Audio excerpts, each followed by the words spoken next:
အလုပ်ပြီးချိန်မှာမိန်းကလေးတစ်ယောက်နဲ့သူမရဲ့အလုပ်ဖော်တွေကစားတောက်ဆိုင်တစ်ဆိုင်မှာ waitress အဖြစ်အပိုအလုပ်လုပ်နေကြတယ်မမျှော်လင့်ပဲသူတို့ရဲ့ကုမ္ပဏီခေါင်းဆောင်တွေကစုဝေးပွဲအတွက်အဲ့ဒီဆိုင်ကိုရောက်လာကြတာနဲ့တန်းတိုးမိသွားတဲ့ကုမ္ပဏီကဝန်ထမ်းတွေကိုအပြင်လုပ် moonlighting မလုပ်ရဘူးလို့တင်းကျပ်စွာအမိန့်ပေးထားတဲ့အတွက်သူတို့အားလုံးစိုးရိမ်ထိတ်လန့်ပြီးအလျင်အမြန်ပုံဖို့ကြိုးစားကြတယ်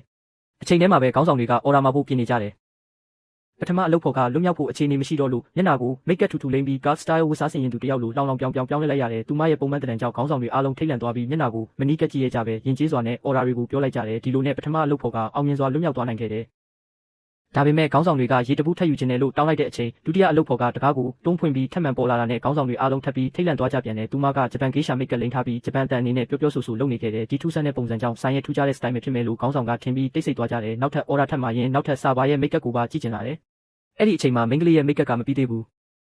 ဒါပေမဲ့မဖြစ်မနေစာပါဖြစ်သွားရတော့လို့မိတ်ကပ်တဝက်သာပြီးစီးထားတဲ့အခြေအနေနဲ့ခေါင်းဆောင်တွေကိုတွားဆောင်ရွက်လိုက်တယ်အဲ့ဒီအခါမှာပဲခေါင်းဆောင်တယောက်လဲချောင်းမှာအစာကပ်ပြီးချောင်းဆိုးနေခဲ့တယ်သူမကအမြန်ဆုံးအကူအညီပေးဖို့တွားချိန်မှာခြိထားတဲ့စပင်ကရုတ်တရက်ပြန်လွတ်သွားခဲ့တယ်ခေါင်းဆောင်ကခေါင်းလဲကြည့်လိုက်တဲ့အခါကြောက်စရာကောင်းတဲ့ပုံရိပ်ကိုမြင်လိုက်ရပြီးထိတ်လန့်လွန်းလို့လဲသွားမလို့ဖြစ်သွားတယ်